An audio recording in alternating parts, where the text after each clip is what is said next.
ಸ್ನೇಹಿತರೆ ನಮಸ್ಕಾರ. ನಾನು ರವೀಂದ್ರ ಜೋಶಿ.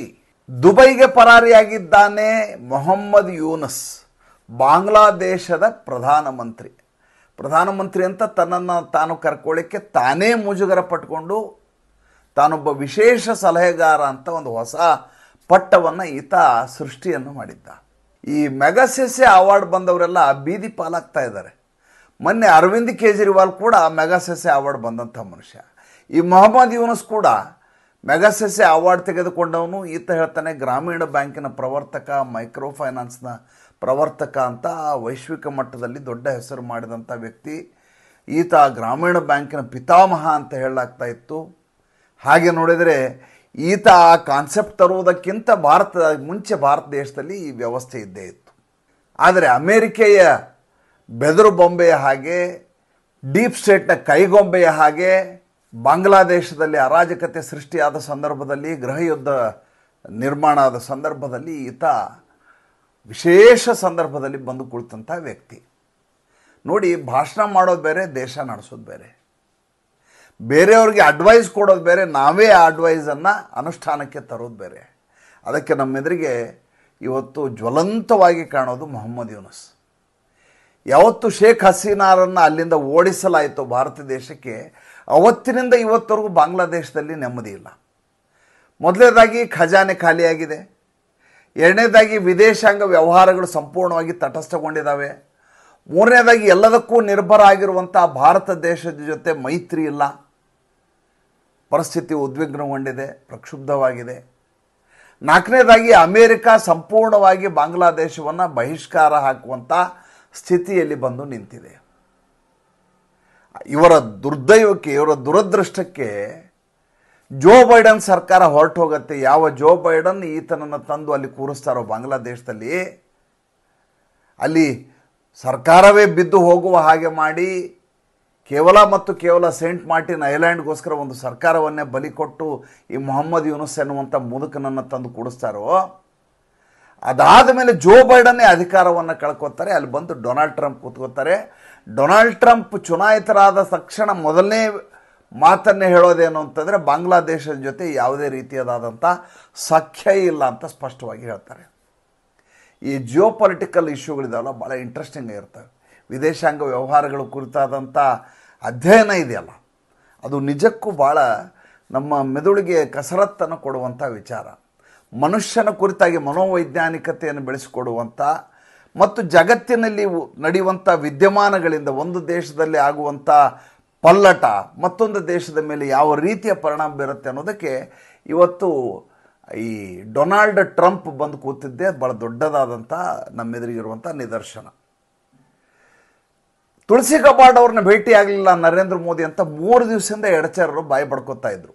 ಇನ್ನೂ ಫ್ರಾನ್ಸ್ ವಿಮಾನ ಹತ್ತಿ ಅಮೇರಿಕಾಗೆ ಬಂದಿಲ್ಲ ನರೇಂದ್ರ ಮೋದಿ, ಇನ್ನೂ ವಾಷಿಂಗ್ಟನ್ DC ಬಂದು ಕೂತ್ಕೊಂಡಿಲ್ಲ. ಅದಾಗಲೇ ಇವರ ರೋದನೆ ಶುರು. ಏನಂತ, ಇಲ್ಲ ನರೇಂದ್ರ ಮೋದಿ ಅವರಿಗೆ ಡೊನಾಲ್ಡ್ ಟ್ರಂಪ್ ಜೊತೆ ನೇರವಾದಂಥ ಭೇಟಿ ತಕ್ಷಣಕ್ಕೆ ಆಗೋದಿಲ್ಲ, ತಡ ಆಗತ್ತೆ ಅಂತ ಮೊದಲು.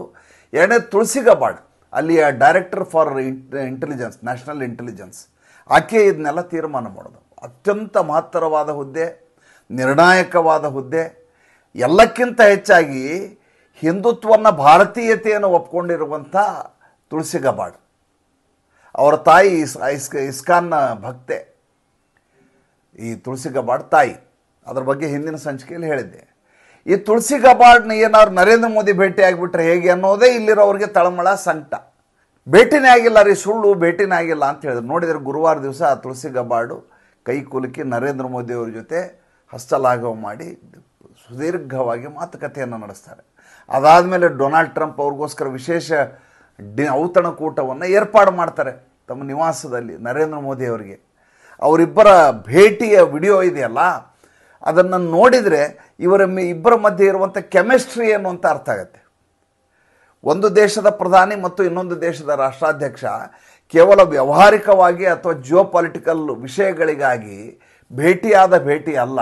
ಇಬ್ಬರು ಹಳೆಯ ಸ್ನೇಹಿತರು ಬಹಳ ದಿನಗಳ ನಂತರ ಮತ್ತೆ ಭೇಟಿಯಾದಾಗ ಯಾವ ರೀತಿಯ ಸೌಹಾರ್ದತೆ ಇರುತ್ತೆ, ಯಾವ ಕೆಮಿಸ್ಟ್ರಿ ಇರುತ್ತೆ ಅಂತ ನೋಡಬೇಕು ಅಂದರೆ ನೀವು ನರೇಂದ್ರ ಮೋದಿ ಮತ್ತು ಡೊನಾಲ್ಡ್ ಟ್ರಂಪ್ ಅವರ ಭೇಟಿಯ ವಿಡಿಯೋಗಳನ್ನು ನೋಡಬೇಕು, ನೀವು ವೀಕ್ಷಿಸಬೇಕು.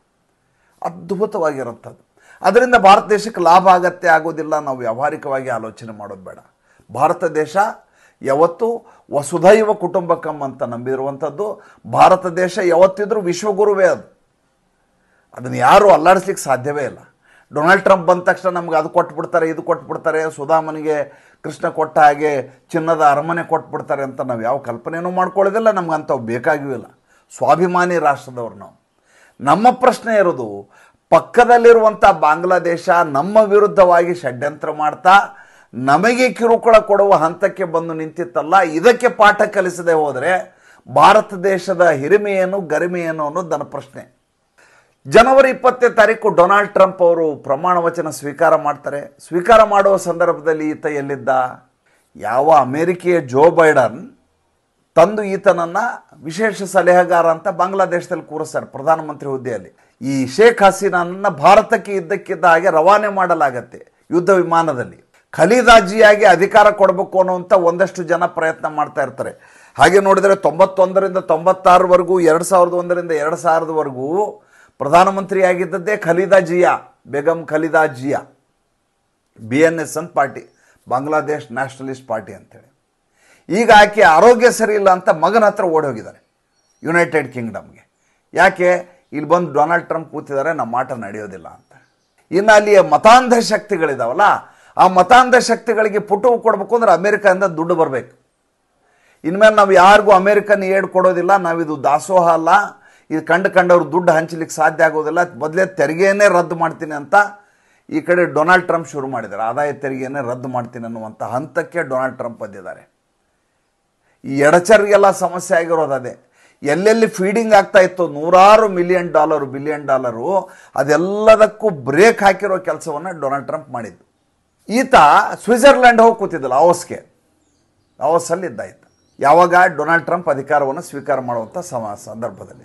ಈಗ ಯಾವಾಗ ಪರಿಸ್ಥಿತಿ ನಿರ್ಣಾಯಕವಾಗಿದೆಯೋ ಆ ಸಂದರ್ಭದಲ್ಲಿ ದುಬೈಗೆ ಹೋಗಿ ಪರಾರಿಯಾಗಿ ಕೂತಿದ್ದಾನೆ. ಇಲ್ಲಿ ಬಾಂಗ್ಲಾದೇಶದಲ್ಲಿ ಈತನ ಅಗತ್ಯ ಇದೆ. ಬಾಂಗ್ಲಾದೇಶದಲ್ಲಿ ಈಗಲೂ ಕೂಡ ಗೃಹ ಯುದ್ಧ ನಿರಂತರವಾಗಿ ನಡೀತಾ ಇದೆ.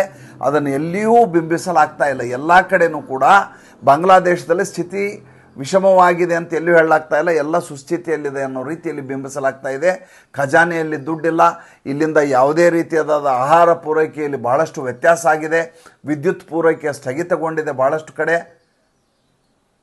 ಹಿಂದೂಗಳ ಮೇಲೆ ನಿರಂತರವಾಗಿ ಆಕ್ರಮಣ ಈಗಲೂ ನಡೀತಾನೆ ಇರೋದು. 3-4% ನಾವಿದ್ರೂ ಕೂಡ ಚದುರು ಹೋಗಿರುವಂಥ ಜನ ಬಾಂಗ್ಲಾದೇಶದಲ್ಲಿ ಹಿಂದೂಗಳು, ಅವ್ರ ಮೇಲೆ ದಾಳಿ ನಡೀತಾನೆ ಇದೆ.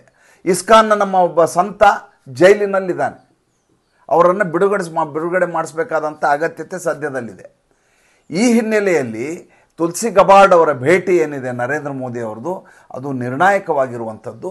ಮತ್ತು ಈಗ ಡೊನಾಲ್ಡ್ ಟ್ರಂಪ್ ಏನು ಮಾತುಕತೆಯನ್ನು ನಡೆಸ್ತಾ ಇದ್ದಾರೆ ನರೇಂದ್ರ ಮೋದಿ ಅವರ ಜೊತೆ, ಅದು ಭಾರತದ ಭವಿಷ್ಯದ ದೃಷ್ಟಿಯಿಂದ ಬಹಳ ಮಹತ್ತರವಾದಂಥ ಭೇಟಿಯಾಗತ್ತೆ.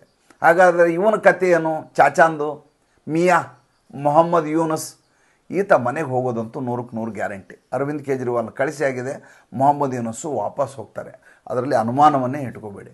ಸ್ವಲ್ಪ ಸಮಯ ಹಿಡಿಬೋದು. ಮತ್ತೆ ಮಾತಾಡ್ತೀನಿ. ಸಂಚಿಕೆ ಇಷ್ಟ ಆಗಿದ್ದರೆ ಲೈಕ್ ಮಾಡಿ, ಫಾಲೋ ಮಾಡಿ, ಶೇರ್ ಮಾಡಿ. ದಯವಿಟ್ಟು ನಮ್ಮ ಮುಕ್ತ ಪತ್ರಿಕೋದ್ಯಮಕ್ಕೆ ಆರ್ಥಿಕವಾಗಿ ಬೆಂಗಾವಲಾಗಿ ನಮಸ್ಕಾರ.